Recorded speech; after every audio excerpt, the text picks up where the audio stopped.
Hello everyone. In this video, I'll explain how to make grafts on the branches of fruit trees. I have a tree that's already declining, a tambo apple tree.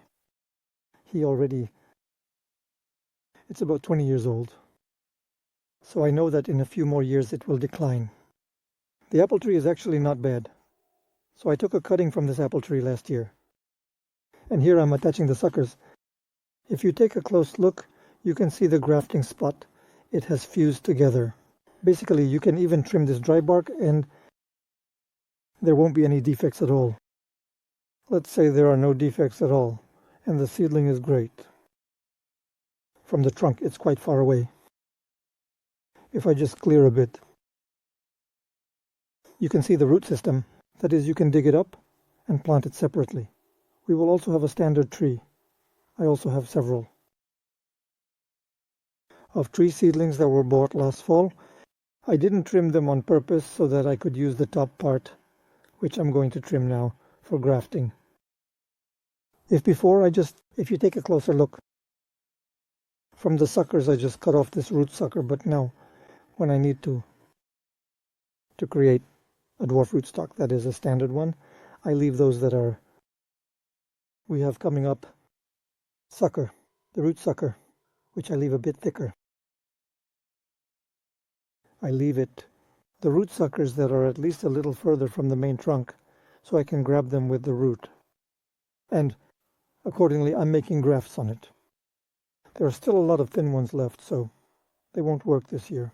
Although, if we dig around here, we can do a graft but closer to the root collar. Well, we'll give it a try. So what are we going to do today? We dig it out. This seedling here, it's already ready. And on this one, this is in this area. Let's do a graft. I'm going to graft onto this rootstock. Glory to the victors of the apple tree. Well, now what we need to do, let's prepare so that we can make a quality graft. I can also say something about the tools. What tools do we need? First of all, I'll need a pruner to trim everything up. I used to use it like this scalpel. I didn't have a grafting knife. I also used a utility knife for grafting, but I would clean the blade with alcohol beforehand, or I would wipe it down, to put it simply. I took a cloth, soaked it in alcohol, and wiped the left side well. That is, any operation that is performed with wood is akin to any other operation, so it's essential to wipe the tools when making these cuts. Everything should be almost sterile. But now I remove the excess and dig it out. I dug up our seedling with the roots. On the back side, it turns out the central one was a bit too thick, which suited the tree. It didn't take. It broke off. I cut this spot. I'm sealing it with garden wax. You can use all sorts of rooting agents, but I don't do any of that. In the ground, in the hole where I'm going to plant this plant, I'll add some ash or charcoal and we'll mix it in. Everything is sealed up. The seedling is ready for planting. We'll be planting it somewhere. So, it turns out to be about 3 centimeters. From the root, it will be about 3 centimeters on top. Here's the grafting. For those who are interested, you can see the graft I did with the grafting tool. Now I'll explain in more detail. And here friends have decided I am here with us perfectly. Into our root suckers. In this case, we already have a rootstock here. We're going to do a graft on it. We remove everything unnecessary from it. And now I'm carefully wiping the grafting area. Grafts. I'm wiping it off with a caliper.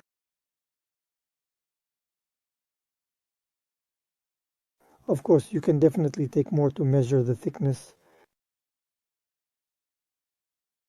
I'll use a compass or another tool to make sure the thickness is perfectly uniform.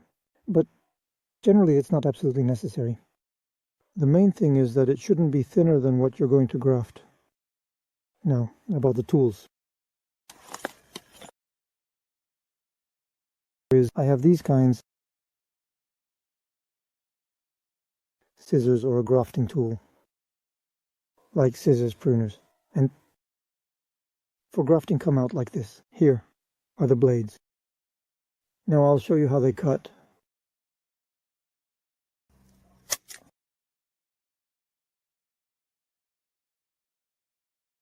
We can see here we have an omega cut, and this is where it gets sliced.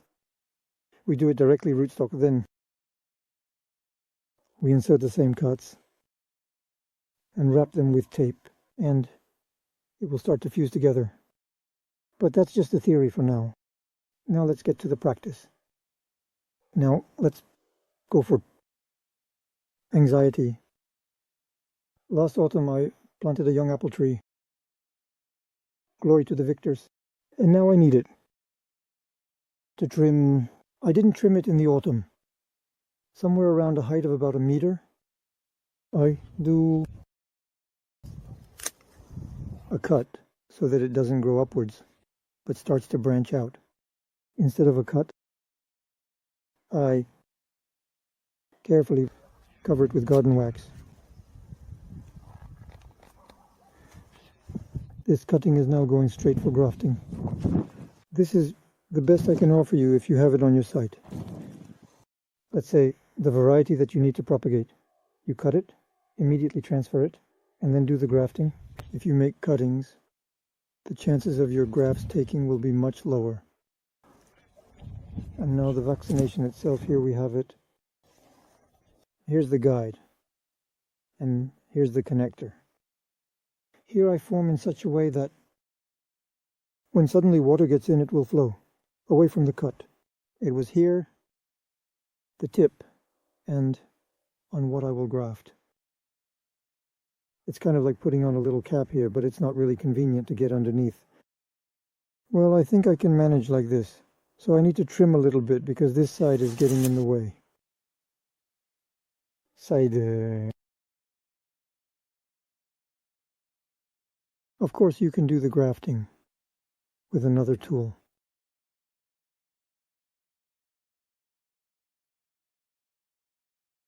But for now, I'm not taking it off. Let it stay like this. Yes, also about the timing for grafting. The first grafts I did were stone fruits. It just turns out that even at high movement, it didn't start. In some places on the plums, a stone has appeared. So I was grafting. I did a graft on the plums. I did a grafting plums, cherries, and good cherries. Those grafts have already been done. I'll show you. Already vaccinated. The trees, but they weren't done this year. Well, now let's move on to the grafting. A little graft. So there should be a cap here. We choose it so it doesn't fit tightly. It was more or less in the center. And we let go, but we don't remove it yet. Il y avait 2 buds. And a little higher. I cut this spot in the middle. I'll also seal it with garden wax. Well, now I'm removing it. I also remove it here and right away. I'm putting it on.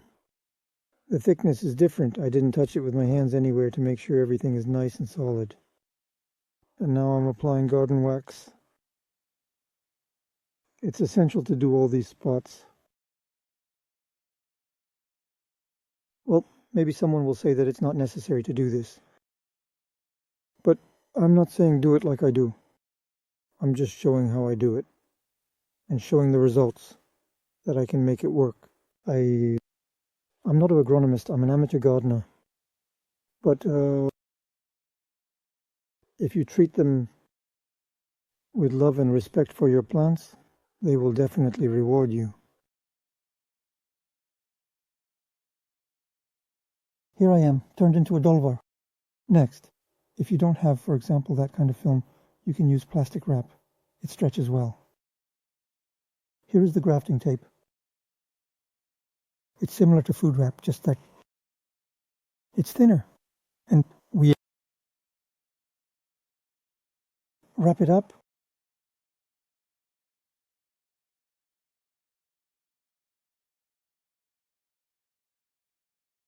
I carefully wrapped it with grafting tape. And now, it's best to hold it in place. Even though it's tightly wrapped, it sits well, and that's good. Here is the cut area. I'm putting garden var on it. I am sure now that this cutting will take and grow. In principle, you can vaccinate almost any village. After you've done all the procedures, I advise you to take it and cover it, but I cover it with a glass jar, pressed down. By the wind, it won't blow away. You can add a little soil around it. And that's how it will stay for me, until the leaves start to come out. When the little leaves start to appear, I'll start or open it up in the evening. In the morning, if possible, when the sun is about to rise, cover it up. Or then I'll take some plywood or a board to use as a shield. Because if you don't do this, everything that grows and sprouts will most likely bend in the sun.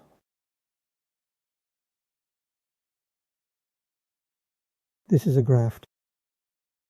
Cherry. It was done about 2 weeks ago. Maybe a little more. We can see that the buds have already started to come out. But it is not yet a fact that here she is. It has taken 100%. But let's hope it takes... I can't even tell you what kind of guide I have here. Because here, let's say, the birds brought some kind of seed. A little plant has grown. I started to feel sorry to throw it away, but I decided to experiment, make a graft. Although, looking at the trunk, that's why, well, it looks most likely like a bird cherry. In theory, the bird cherry, it should be compatible with the wormy and the extra. After I made the graft, a 5-liter bottle is cut, and a little bit like that, into the ground, so that the wind doesn't blow it away. That's it, and in this way it will stay with me.